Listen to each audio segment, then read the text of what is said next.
I recently made a very exciting and important announcement on my Instagram. The announcement was about reaching a huge milestone when it comes to my YouTube work and activity, and that milestone is having reached 500,000 subscribers on YouTube. And I could not be happier. I am so excited, so happy about this. This has been such a dream of mine to get to this point, to 500,000 followers. It felt really significant, but also like very far away in the distance for me for such a long time. And then I began to realize that there's a chance that it will happen this year, 2023. And in fact, it did. And as soon as I did make that announcement on Instagram, I got quite a few messages from different people asking, how did you do it? Like, what's the secret? How do you get to that kind of level with YouTube followers? So in this video, I'm going to share some secrets and some not so secrets that helped me to get to that point where I am with my business YouTube channel. Not this one, this is my blogging channel, this is my personal channel, but my main business YouTube channel where I post about sexual education, that's the channel that reached that amazing milestone of 500,000 followers. And by the way, what you're seeing behind me is actually my Christmas present to myself. It potentially could be also a present for having reached that milestone, but that wasn't my intention when I was buying it and ordering my new piano. That was meant to be my Christmas present that I was going to wait with until I had a home, so until I moved from here, from the Airbnb, to an actual home where I would be staying, but it's just hasn't been happening. So instead of waiting any longer, I decided to just go for it, buy a piano, and yay, ta-da! I'm so excited.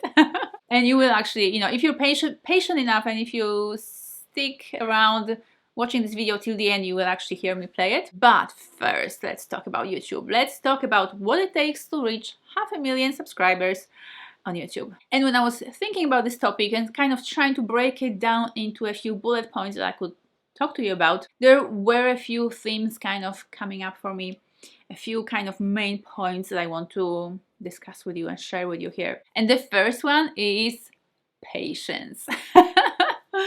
I was so hoping to get a video that would go viral, or I was hoping that somebody would just watch my video, and somebody famous or with a big following, and they would repost my video or they would mention me. I was waiting for a break. Like, I really wanted something amazing to happen that would kind of shoot my my channel into these amazing levels of stardom and celebrity status. But none of that happened. And I'm not saying that it would never happen, but it definitely doesn't happen very often, and it never happened to me.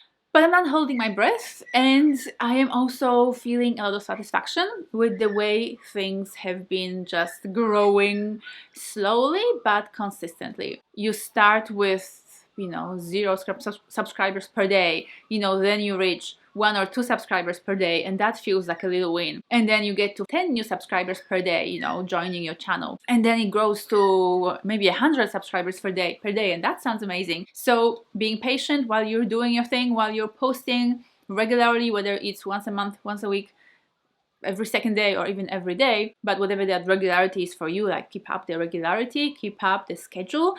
And with patience and with time, these subscribers will come, people will find you, people will join your channel, and they will keep watching your videos. The second tip is being an expert in your field. So that's both being passionate about the topic that you're discussing on your YouTube channel, but also being very, very knowledgeable about it, or as knowledgeable as possible. I've never stopped learning and studying sexuality. I never will stop learning and studying it.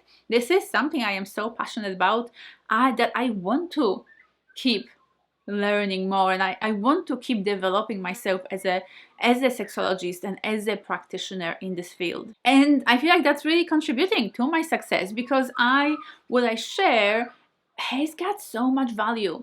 I've put so many years into my knowledge, into my expertise in this field. I've done so many courses, I've put so much effort, so much money into becoming as good an expert, a sexpert as possible, and a sexologist, that this is paying off now. I feel like people who watch my videos just know that they're gonna get good value from every single piece of content I produce. And that is why they're coming back. There's value here, there's solid information, they're gonna learn things, and it's gonna be beneficial to them, obviously, in their lives and in their bedrooms. Next thing I found extremely important when it comes to growing on YouTube is enjoying yourself.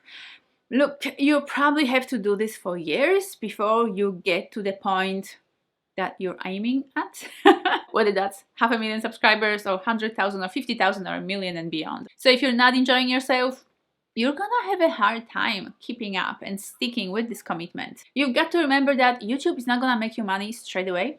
It's probably gonna take a few years before your investment in your YouTube channel is actually gonna pay off. For quite a few years, I didn't make any money off YouTube. I just kept posting content, and I was making money in other ways. I was seeing clients, I was running events, I was selling books and online courses, and apart from that, I was also doing YouTube and creating videos and creating content because I really wanted to, because I really enjoyed it, because it made sense to me and it was valuable from my point of view. But if I wasn't enjoying myself while being here on YouTube, there is no way I would have stayed long enough and stayed consistent enough to attract the kind of following that I have now. Next point is a little bit tricky, but it is about being likable. Like, you've got to work on your personality and work on your presence on camera and work on how people see you and perceive you. I actually see it in the way that I choose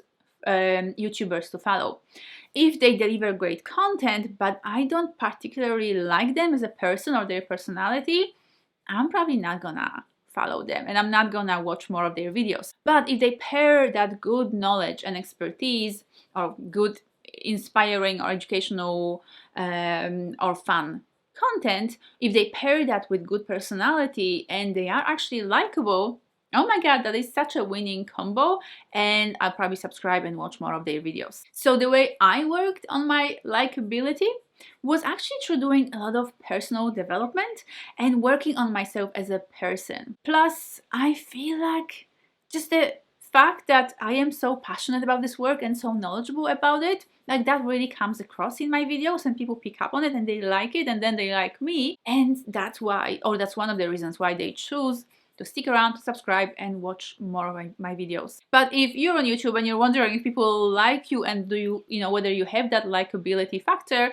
it's a good idea to show your videos to a good friend or a family member and get their feedback. You know, better still, get feedback from different people and see what they tell you, what kind of feedback they give you, how you come across. Do you come across as interesting, as fun and exciting, or passionate about the topic, or someone they like, so that you can maybe potentially improve certain aspects of the way you present yourself and your topic on camera. And finally, one more very important part of being on YouTube and being successful on YouTube: learning the algorithm. And fortunately, once you're on YouTube, learning the algorithm is not that difficult. You just need to give it time and attention. There are actually quite a few creators on YouTube who talk about YouTube algorithm and who teach you about it. It's like how it works, what you need to do to be successful, how to use keywords well, what kind of topics would work,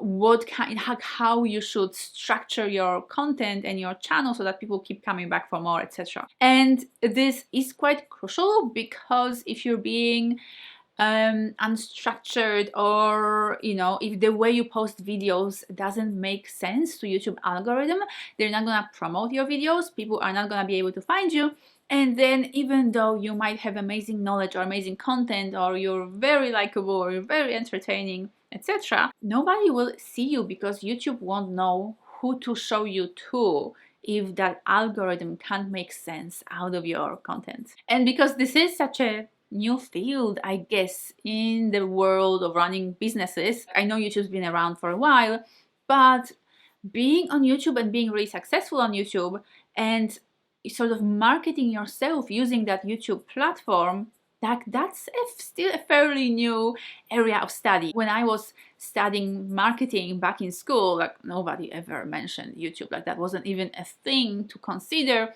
when you were looking at studying marketing or potentially getting into the field of marketing. But now it's huge, and your best people to learn from are those who are already successful on YouTube and obviously who are willing to share what they've learned here. My favorite YouTuber who has shared so much and taught me so much over the years is Cathrin Manning, who lives in America, and she posted, you know, she doesn't post about YouTube and YouTube algorithm anymore, but she's posted so many very valuable videos that are still present on her, I believe, on her channel. So, you know, so thank you so much, Cathrin, if you're watching this. You have seriously taught me a lot. Okay, now let's test this bad boy, shall we?